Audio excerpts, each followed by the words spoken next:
సరిగ్గా 14 నెలల క్రితం విశాఖ స్టీల్ ప్లాంట్లో బలిరెడ్డి పెంటయ్య అనే కార్మికుడు ప్రమాదంతో చనిపోయాడు. ప్రమాదం జరిగిన వెంటనే ప్రభుత్వ ఉద్యోగం ఇస్తామని చెప్పి స్టీల్ ప్లాంట్ యాజమాన్యం చెప్పింది. ఇప్పటి వరకు కూడా ఆ కుటుంబానికి ఎలాంటి ఉద్యోగం ఇవ్వకపోగా ఎలాంటి పరిహారాన్ని కూడా ప్రకటించలేదు. వారంతా కూడా ఈరోజు వైఎస్ జగన్మోహన్ రెడ్డిని కలిశారు. తమ కష్టాన్నింటిని కూడా ఆయనకి విన్నవించుకున్నారు. అయితే వైఎస్ జగన్మోహన్ రెడ్డి మీరేమీ అధైర్యపడొద్దు, మీరంతా ధైర్యంగా ఉండండి, నేను అధికారంలోకి వచ్చిన నెల రోజుల్లో ₹1,00,00,000 పరిహారం మీ ఆయనకి ఇప్పిస్తానని చెప్పి వాళ్ళ భార్యతో చెప్పడం జరిగింది. అలాగే పిల్లలకి కూడా ఒక ధైర్యం చెప్పడం జరిగింది వైఎస్ జగన్మోహన్ రెడ్డి ఇచ్చిన భరోసా మీద మనతో మాట్లాడడానికి వారి కుమార్తె భాగ్యశ్రీ ఉన్నారు. అమ్మ చెప్పు, జగన్మోహన్ రెడ్డి గారు నిన్నే దగ్గరికి తీసుకుని మీతోనే మాట్లాడడం జరిగింది. ఆయన మీ అధికారంలోకి వచ్చిన ₹1,00,00,000 మీకు పరిహారం ఇస్తామని చెప్పారు వారం రోజులు. ఆయన ఇచ్చిన హామీ పట్ల మీ అభిప్రాయం ఏంటి? నిజంగా ఇప్పటి వరకు మాకు చెప్పడమే కానీ ఎవరు ఇప్పటి వరకు జాబ్ కూడా లేదు డాడీకి ఇదైనందుకు. ఒక ఫ్యామిలీ, ఒక మనిషి చనిపోతే ఎలా బ్రతుకుతారని ఆ ప్లాంట్ అయినా ఆ యాజమాన్యం అయినా ఒకవేళ వాళ్ళకే ఇలా జరిగినా సరే ఇంతే నిర్లక్ష్యంతో ఉంటారా? ఇలాగే చేస్తారా? ఎలా బ్రతుకుతారు? ఎలా తింటారు? ఏం చేస్తారు? అసలు ఇప్పటి వరకు ఒక పరిష్కారం లేదు. ఇప్పుడు ఈరోజు ఇలా జగన్మోహన్ రెడ్డి గారు వస్తున్నారని తెలిసి వాళ్ళు కాల్ చేసి 24 అవర్స్లో మేము జాబ్ ఇచ్చేస్తాము అని చెప్తున్నారు. 14 నెలలు చనిపోయి 1 రోజు కాదు, 2 రోజు కాదు, నెల రోజులు కాదు. ఏమైంది ఇన్ని రోజులు లేదు ఇప్పుడు ఇస్తానన్నారు. మేము కోరుకునేది ఏంటంటే ఇప్పుడు అదే ప్రమాదం ఏ 10 మందికి అయితే జరిగిందో ఒక్క మనిషికి, మా మనిషికి జరిగింది. ఈ 10 మందికి ఎలాంటి నష్టం జరిగిందో అలాంటి నష్టమే మాకు జరిగింది.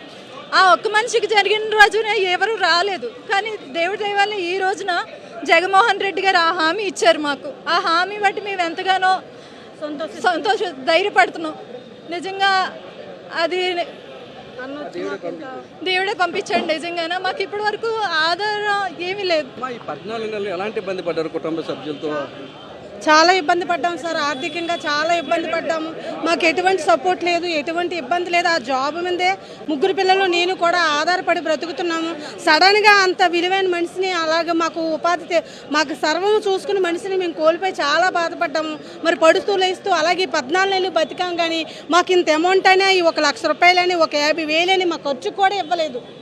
మీకు వెంటనే మరి ఇప్పుడు ఆ రోజు అక్కడ అతను ఉన్న బాడీ ఉన్నప్పుడు వచ్చి మాట్లాడారు. రాజకీయ నాయకులందరూ పెద్దలు వచ్చారు, మాట్లాడారు. కానీ తర్వాత ఎలాంటిది పట్టించుకోలేదు. తర్వాత మధ్యలో ఒక 8 నెలలు తర్వాత ఫైల్ కనిపించలేదన్నారు.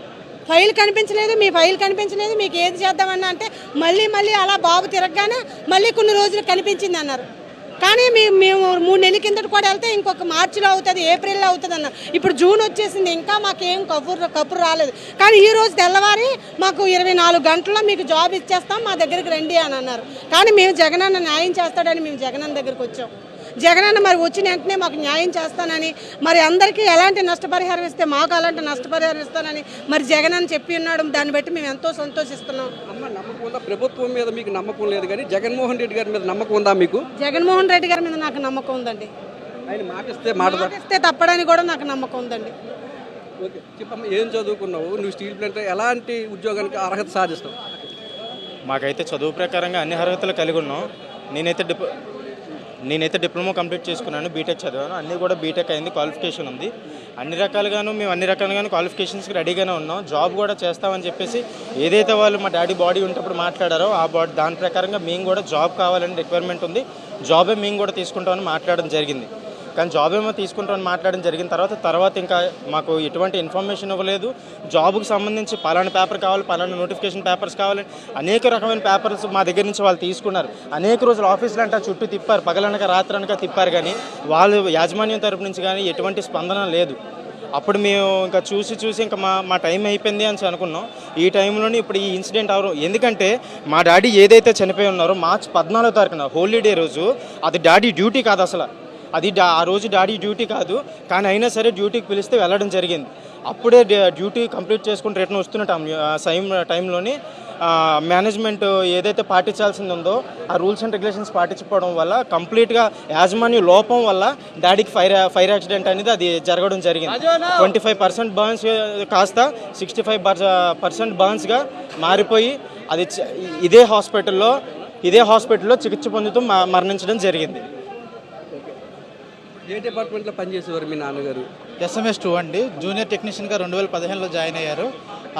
ఇప్పుడు చనిపోకముందు మాస్టర్ టెక్నీషియన్గా ప్రమోషన్ వచ్చింది. 2015 జాయిన్ అయ్యారండి. 2015 నుంచి జాయిన్ అయ్యి జూనియర్ టెక్నీషియన్ నుంచి మాస్టర్ టెక్నీషియన్ అయ్యి మాస్టర్ టెక్నీషియన్లో కన్వర్టర్ దగ్గర వర్క్ చేస్తూ టెంపరేచర్ చెకింగ్ రెగ్యులర్ జాబ్కి వెళ్ళి లాస్ట్లో వచ్చేస్తున్నప్పుడు డాడీ ఆల్రెడీ చెప్పారు, పైన లిక్విడ్ మెటల్ ఏదైతే పడిన తర్వాత మూత క్లోజ్ అవ్వట్లేదు, ఇలాగ ఇబ్బంది ఉందంటే ఆ రోజు హోలీ రోజు మార్చి 14, 2025 హోలీ రోజు కంప్లైంట్ చేసినా సరే నెక్స్ట్ డే రెటిఫై చేస్తామని చెప్పి డ్యూటీ కంటిన్యూ చేయమన్నారంటే డ్యూటీ కంటిన్యూ చేస్తే అనుకోకుండా అది బాడీ మీద పడింది మెటల్. 1700 డిగ్రీల మెటల్ బాడీ మీద పడి అప్పటికప్పుడే 35 to 50% బర్న్స్ అయిపోయింది. ఇక్కడికి వచ్చినాక 1 డేలో ఇంకా 60% దాటిపోయింది బర్న్స్. ఆ హార్మ్ఫుల్ కెమికల్స్ అన్ని బాడీలోకి వెళ్ళిపోయి నరాలు కట్ అయిపోయి ఇంకా 16 రోజులు 18 రోజులు చికిత్స పొందుతూ ఏప్రిల్ 1వ తారీఖున 2025 చనిపోయారు. జగన్ గారు మీ కుటుంబానికి అండగా నిలుస్తామన్నారు కదా, మీ స్పందన ఏంటి? చాలా సంతోషంగా ఉందండి. ఎందుకంటే 14 నెలలు బట్టి మేము ఆఫీస్కి తిరుగుతున్నాం. ఆఫీస్కి వెళ్ళాలి, అపాయింట్మెంట్ ఎవరు గేట్ దగ్గర ఆపేస్తారు, ఎవరిని కలాలో తెలియదు. లేదు అపాయింట్మెంట్ తీసుకొని వెళ్ళా సరే ఇక్కడ CMD లేరు, వాళ్ళు లేరు, వీళ్ళు లేరు, ఫైల్ కనిపించట్లేదని ఇన్ని రోజులు తిప్పారు మనకి. నాకైతే ఈరోజు స్వయాన్ని నాకు స్టీల్ ప్లాంట్ వాళ్ళు ఫోన్ చేసి ఈరోజు ఈ 24 hours లోపు రేపు తెల్లవారు 10 గంటల లోపు నీకు జాబ్ ఇస్తామని చెప్పారండి. 14 నెలల నుంచి నరకయాతన అనుభవించని ఇంటికి ఆదాయం తెచ్చే వ్యక్తి చనిపోయినప్పటికీ కూడా స్టీల్ ప్లాంట్ నుండి ఎలాంటి పరిహారం అందలేదు, ఎలాంటి ఇస్తామన్న ఉద్యోగం కూడా ఇవ్వలేదని వైఎస్ జగన్మోహన్ రెడ్డిని ఈరోజు తాము కలుస్తున్నామని చెప్పి ఉన్నపలంగా 24 గంటల్లో ఉద్యోగం ఇస్తామని చెప్పి స్టీల్ ప్లాంట్ యాజమాన్యం తమకు కబురు పెట్టిందని, అయినా స్టీల్ ప్లాంట్ యాజమాన్యం మీద తమకు నమ్మకం లేదని, వైఎస్ జగన్మోహన్ రెడ్డి మీద తమకు నమ్మకం ఉండే ఇక్కడికి వచ్చామని, ఆయన ఏదైనా ఒక మాట ఇస్తే ఆ మాట కట్టుబడి ఉంటాడని ఇక్కడున్న వెంకటలక్ష్మి కుటుంబ సభ్యులు చెప్తున్నారు.